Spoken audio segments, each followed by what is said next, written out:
লোহা নামক ধাতুটি দিয়ে আমাদের উপকার হচ্ছে না হচ্ছে না? বিজ্ঞানিকরা পরীক্ষা করে দেখে ঠিকই তো এই লোহা কেউ বানাইতে পারবে না। শুধু তাই নয়, এই কোরআন নিয়ে ওই সময় গবেষণা করা হয়েছে যখন আরবি ভাষা ইন্টারন্যাশনাল ল্যাঙ্গুয়েজ ছিল। এখন ইন্টারন্যাশনাল ল্যাঙ্গুয়েজ কি? ইংরেজি ভাষা, ঠিক কিনা বলেন? সারা দুনিয়ার ভিতরে ইন্টারন্যাশনাল ল্যাঙ্গুয়েজ হলো ইংরেজি ভাষা, আর ওই সময় ইন্টারন্যাশনাল ল্যাঙ্গুয়েজ ছিল আরবি ভাষা। ওই সময়ের ভিতরে এই কোরআন যখন নাজিল হয়েছে তখন তারা এই কোরআন বলে মুহাম্মদ সাল্লাল্লাহু আলাইহি সাল্লাম নিজে বানায় বানায় লেখে। যারা বলেন নাউযুবিল্লাহ, বলে মুহাম্মদ সাল্লাল্লাহু আলাইহি সাল্লাম কবি হয়ে গেছে, মুহাম্মদ সাল্লাল্লাহু আলাইহি সাল্লামকে জিনে ধরছে, পাগল হইছে। যারা বলেন নাউযুবিল্লাহ।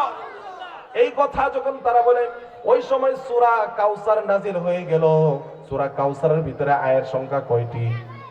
কয়টি? যারা বলেন 3টি। পড়েন আমার সাথে, ইন্না আ'তাইনাকাল কাউসার ফাসাল্লি লিরাব্বিকা ওয়ানহার ইন্না শানিআকা হুয়াল আবতার। আল্লাহ রাব্বুল আলামিন সূরা কাউসার নাজিল করে দিলেন। কে একজন উৎসাহী সাহাবী কাবা ঘরের ওয়ালের ভিতরে সূরা কাউসারের 2টি আয়াত সুন্দর করে লিখে দিলেন, আর নিজ দিয়ে লিখে দিলেন, গ্যারান্টি দিয়ে দিলেন, ও মক্কার কাফেরেরা, যারা বলো মুহাম্মদ সাল্লাল্লাহু আলাইহি সাল্লাম কোরআন বানায় বানায় বলে, তাহলে সূরা কাউসার সবচাইতে ছোট সূরা না বড় সূরা? সবচাইতে ছোট সূরা নাজিল হয়েছে। 2টি আয়াত কাবা ঘরের ওয়ালের ভিতরে লাগাই দিলাম। তোমরা যেহেতু বলো কোরআন বানাই, তাহলে তোমরা 3য় নাম্বার আয়াতটা বানায় দিয়ে যাও। সমস্ত কাফেরকে যখন এই গ্যারান্টি দিয়ে দিলেন, মক্কার জমিনের সমস্ত কাফেররা এবার সারা রাত্র চেষ্টা করলেন। অনেকদিন চেষ্টা করার পরে ওই সময় সারা কবি লাবিদের কাছে সবাই চলে গেলেন। সবাই ফেল মারছে, কেউ পারে নাই, কেউ পারে নাই। কবি লাবিদের কাছে যখন গেলেন, গিয়া বলে, হে সারা কবি, আমরা তো ফেল মেরেছি, আমরা পারি নাই। আপনিও যদি ফেল মারেন তাহলে তো আমাদের ইজ্জত নষ্ট হয়ে যায়, আমাদের আর ইজ্জত কই থাকে? কবি লাবিদ এবার সারা রাত্র চেষ্টা করে সেও পারলো না। সকালবেলা একটা ছোট্ট করে আয়াত লাগায় দিলেন, পারছে না, কিন্তু বানাইছে একটা, যে ইন্না আ'তাইনাকাল কাউসার ফাসাল্লি লিরাব্বিকা ওয়ানহার লাইসা হাযা মিন কালামিল বাশার। জোরে বলেন আল্লাহু আকবার। অর্থ শুনলে তো এমনি আল্লাহু আকবার বলবেন। ইন্না আ'তাইনাকাল কাউসার ফাসাল্লি লিরাব্বিকা ওয়ানহার, এই 2 আয়াতের পরে কবি লাবিদ সারা রাত্র চেষ্টা করার পরে সকালবেলা লিখে দিলেন, লাইসা হাযা মিন কালামিল বাশার। যেই কোরআনটা এই 2টি আয়াত কাবা ঘরের ওয়ালের ভিতরে লাগায় দিয়েছে, 3য় নাম্বার আয়াত, এই লাইসা হাযা মিন কালামিল বাশার, যেই কোরআন আমাকে লিখতে বলছো, এটা দুনিয়ার কোনো মানুষ লিখতে পারবে না, এটা নিশ্চয়ই ওই আল্লাহ তাআলার বাণী, মানুষ কোনোদিন সম্ভব না লেখা। জোরে বলেন আল্লাহু আকবার। এরপরে বিজ্ঞানিকটা জানে নাই, এই যে এখন বর্তমানে ডিজিটাল যন্ত্রের নাম কি? কম্পিউটার, ঠিক কিনা ধরে বলেন? কম্পিউটার দিয়ে মানুষের রান্নাঘর থেকে শুরু করে মানুষের সংসদ ভবন পর্যন্ত যা কিছু প্রয়োজন সব পরিচালনা করতেছে, ঠিক কিনা বলেন? বিমান বলেন, বিমান বলেন। আপনারা বসেন, বসেন, দাঁড়ায় আছেন কেন যুবক ভাইরা? ভালো লাগলে বসেন, বসেন, জান্নাতের বাগানে বসেন, অনুরোধ করে বলতেছি বসেন। এই কোরআনুল কারীমের ভিতরে আল্লাহ রাব্বুল আলামিন গ্যারান্টি দিয়েছেন, কিন্তু বিজ্ঞানীরা তারা বিশ্বাস করে না। তারা এই কোরআনুল কারীমকে সব 6666 আয়াতে কারিমা কম্পিউটারের ভিতরে ঢুকিয়ে দিলেন, আর বললে, হে কম্পিউটার, তোমাকে দিয়ে হেলিকপ্টার চলে, তোমাকে দিয়ে বিমান চলে, ঠিক কিনা বলেন? তোমাকে দিয়ে বিভিন্ন জাহাজ চলতেছে, যত যন্ত্র আছে, যত গাড়ি আছে, সবগুলি ডিজিটাল গাড়ি যা আছে সবগুলি এই কম্পিউটার দিয়ে নিয়ন্ত্রণ করা হচ্ছে, ঠিক কিনা বলেন? এই জন্য বিজ্ঞানীরা সুপার কম্পিউটারের ভিতরে বিশাল বড় স্প্যান্ডেলের সাইজে বড় এত বড় কম্পিউটারের ভিতরে কোরআনুল কারীমের 6666 আয়াতে কারিমা ঢুকায় দিয়েছে। ঢুকায় দিয়ে এবার কম্পিউটারকে প্রশ্ন করে, হে কম্পিউটার, তুমি তো সব বলতে পারো, তাহলে বলো এই কোরআনের মতো গ্রন্থ কোন মানুষ লিখতে পারবে কিনা? আগে প্রশ্ন করছে এই কোরআনে কোনো ভুল আছে নাকি, সাথে সাথে কম্পিউটার স্ক্রিনের ভিতরে সাথে সাথে লাল অক্ষরে লেখা আসলো এই কোরআনের ভিতরে বিন্দু পরিমাণ ভুল নাই। জোরে বলেন সুবহানাল্লাহ। এরপরে আবার প্রশ্ন করলো, ঠিক আছে ভুল নাই বুঝলাম, কিন্তু লেখা যাবে নি? মানুষ যদি চেষ্টা করলে, কতবার চেষ্টা করলে এই কোরআন গ্রন্থ লিখতে পারবে? কম্পিউটার স্ক্রিনের ভিতরে সাথে সাথে লেখা আসলো 63 অক্টিলিয়ন টাইমস, 63 অক্টিলিয়ন বার কোন মানুষ যদি চেষ্টা করতে পারে তাহলে এই কোরআনের মতো গ্রন্থ রচনা করতে পারবে। এটা কি বারিদারের কথা? ইসলাম ম্যাটার অফ জোট। শত, সহস্র, অযুত, লক্ষ, নিযুত, কোটি, মিলিয়ন, বিলিয়ন, ট্রিলিয়ন, জিলিয়ন, অক্টিলিয়ন, সেই অক্টিলিয়নের আবার 63 অক্টিলিয়ন টাইমস, অর্থাৎ 63 অক্টিলিয়ন বার। এটা কোনো মানুষের পক্ষে সম্ভব? এবার কম্পিউটার বলতেছে, হ্যাঁ বিজ্ঞানিকরা খুশি হওয়ার কোনো কারণ নাই। এই 63 অক্টিলিয়ন টাইমস মানুষ যদি চেষ্টা করে, এক জন্মে কোনোদিন সম্ভব না। আল্লাহু আকবার বলেন। মানুষকে মরতে হবে, আবার বাঁচতে হবে, আবার মরতে হবে, আবার বাঁচতে হবে, হাজার হাজার জনম মানুষ জিন মরতে হবে, বাঁচতে হবে, এক জন্মে কোনোদিন সম্ভব না। অর্থাৎ এই কোরআনের গ্রন্থ মানুষ মরার পরে আর বাঁচতেও পারবে না, জিন মরার পরে বাঁচতেও পারবে না। সুতরাং এই কোরআনের মতো গ্রন্থ মানুষের পক্ষে, জিনের পক্ষে কোনোদিন লেখা সম্ভব হবে না। জোরে বলেন আল্লাহু আকবার, নারে তাকবীর। আল কোরআনের আলো, আল হাদিসের আলো, নারে তাকবীর। সম্মানিত উপস্থিতি, যে কথা বলতেছিলাম, এই কোরআনের মতো গ্রন্থ কেউ লিখতে পারবে? কেউ পারবে না। ও যুবক ভাইরা, ভালো করে শুনেন, আমি সংক্ষিপ্তভাবে শেষ করে দিচ্ছি।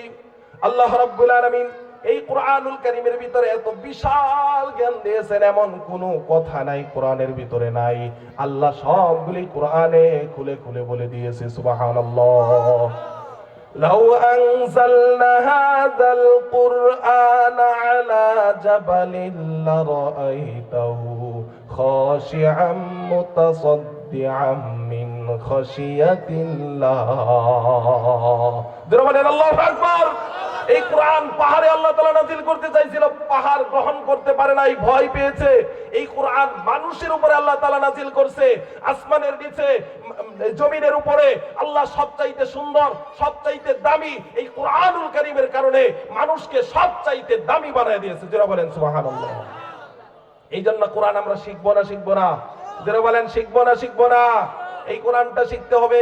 আরেকটা উদাহরণ দিয়ে আমি চলে যাব, আর লম্বা করব না। এই কোরআন যারা শিখে আল্লাহ তাআলা তাদেরকে দামি বানায় দেয়। সুবহানাল্লাহ বলেন।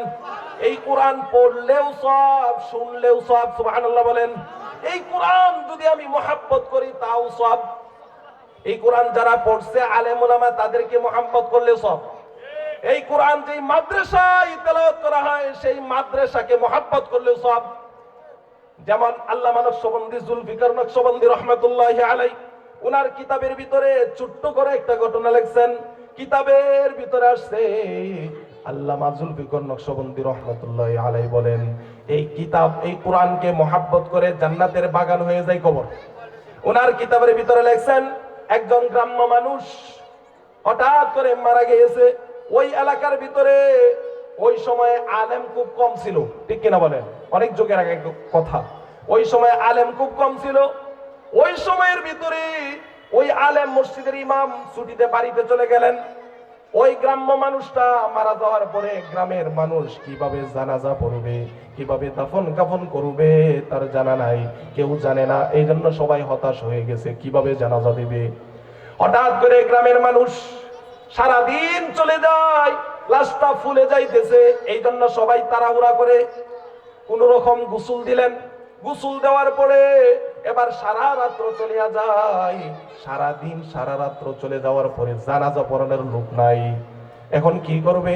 সকালবেলা কিছু কিছু জ্ঞানী মানুষ আছে, তারা বলতেছে এই লাশটাকে বিশ্ব রোডের পাশে নিয়ে যাই। বিশ্ব রোডের পাশে লাশটাকে নিয়ে যাওয়ার পরে যদি একটা আলেম পাই রাস্তা দিয়ে যাইতেছে, তাহলে তাকে বলবো জানাজাটা পড়ানোর জন্য। সুবহানাল্লাহ বলেন। এই চিন্তা করে রাস্তার পাশে যখন ওই মৃত লাশটাকে নিয়ে গেলেন, অনেক সময় পরে দেখে একজন টুপিওয়ালা দাড়িওয়ালা মানুষ সাইকেল দিয়ে আসতেছে।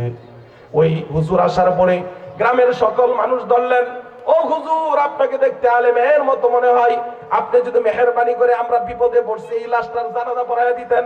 হুজুর বলে, আমি আলেম ঠিক আছে, কিন্তু পেশাই হলাম পুলিশ। পেশাই কি? পুলিশ।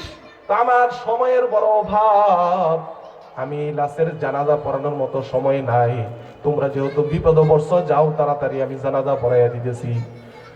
এই হুজুর এবার সকলকে বললেন তাড়াহুড়া করো, জানাজা পড়াইয়া দেই। হুজুর তাড়াতাড়ি করে জানাজা পড়াইয়া দিলেন। এবার গ্রামের মানুষ ধরতেছে, হুজুর এই মাইয়াতকে কিভাবে কবরে নামাইতে হয়, সুন্নত তরিকায় কিভাবে দাফন কাফন করতে হয়, আমরা তো কেউ জানি না। আপনি একটু মেহেরবানি করে যদি এই মাইয়াতকে দাফন করে যাইতেন তাহলে উপকার হইতো। হুজুর বলতেছেন আমার টাইমের বড় অভাব, তোমরা যেহেতু বিপদে পড়ছো তাড়াতাড়ি করো। এবার হুজুর গ্রামের মানুষদেরকে নিয়ে গুরুস্থানের ভিতরে তাড়াহুড়া করে মাইয়াতকে কবরের ভিতরে নিজের হাতে শোয়ায় দিলেন। এবার কবরের ভিতরে শোয়ায় দিয়ে উপরে বাঁশের কাঠি দিয়ে সুন্দর করে মাটি চাপা দিয়ে হুজুর চলে গেলেন। থানার ভিতরে যখন চলে গেলেন, থানার ভিতরে যাওয়ার পরে হুজুরের পকেটে কিছু জরুরি সার্টিফিকেট ছিল। সেই সার্টিফিকেট কাগজগুলি তন্ন তন্ন করে থানার ভিতরে খুঁজলেন, বাড়িতে খুঁজলেন, কোথাও পাইলেন না। এবার হুজুরের একিন হলো ওই লাশটাকে মাইয়াতকে তাড়াহুড়া করে কবরে নামানোর কারণে ওই কবরের ভিতরে আমার জরুরি কাগজগুলি পড়ে গেছে। তার বিশ্বাস হয়েছে। এবার দৌড়ে এলাকায় গেলেন, বললেন হে এলাকার ভাইয়েরা, আপনারা বিপদে পড়ছিলেন, বিপদের সময় আমি ছিলাম, এখন আমি বিপদে পড়ছি, আপনারা পাশে আসেন। বলে হুজুর কি হয়েছে? যে মাইয়াতকে তাড়াহুড়া করে দাফন করার কারণে কবরের ভিতরে আমার জরুরি কিছু সার্টিফিকেট পড়ে গেছে, আমার সার্টিফিকেট কাগজগুলি লাগবেই লাগবে। এলাকার মানুষ বলতেছে হুজুর মাইয়াতকে দাফন করার পরে আবার কবর খনন করা যায় কি যায় না আমরা তো জানি না। হুজুর বলতেছেন বিশেষ কারণে এখনো লাশটা ফুলে নাই, ফাটে নাই। এই কবরস্থ করা হয়েছে মাত্র 40 মিনিট সময় হয়েছে। কয় মিনিট? 40 মিনিট। ধরে বলেন কয় মিনিট? 40 মিনিট সময় হয়েছে। 40 মিনিট পরে লাশটা এখনো ফাটে নাই, ফুলে নাই। এবার হুজুর বলতেছে বিশেষ কারণে কবর খনন করা যায়।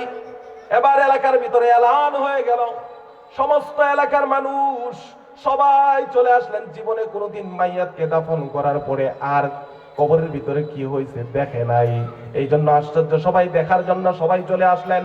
হাজার হাজার মানুষ একত্রিত হয়ে গেলেন কবরের ভিতরে কি হয়েছে দেখার জন্য।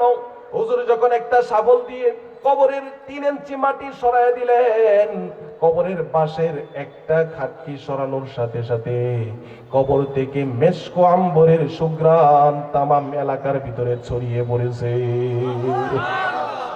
হুজুর এবার চোখের পানি ছেড়ে দিলেন। পুরো এলাকার মানুষ পাগলের মতো হয়ে গেছে। হাই হাই, মাত্র 40 মিনিট সময় হলো কবরের ভিতরে মাইয়াতকে রাখা হলো। এই 40 মিনিট পরে কবর খনন করে দেখে মেশক আম্বরের সুঘ্রাণ দিয়ে পড়ে গেছে। আল্লাহু আকবার। হুজুর এবার কবরের দিকে তাকায় দেখে কবর আর কবর নাই, কবরটার ভিতরে কে যেন জান্নাতের ফুলের বাগান বানায় দিয়েছে। এবার জান্নাতের ফুলের বাগানের উপরে হুজুরের সার্টিফিকেট গুলি কে যেন সুন্দর করে রেখে দিয়েছে। সুবহানাল্লাহ বলেন।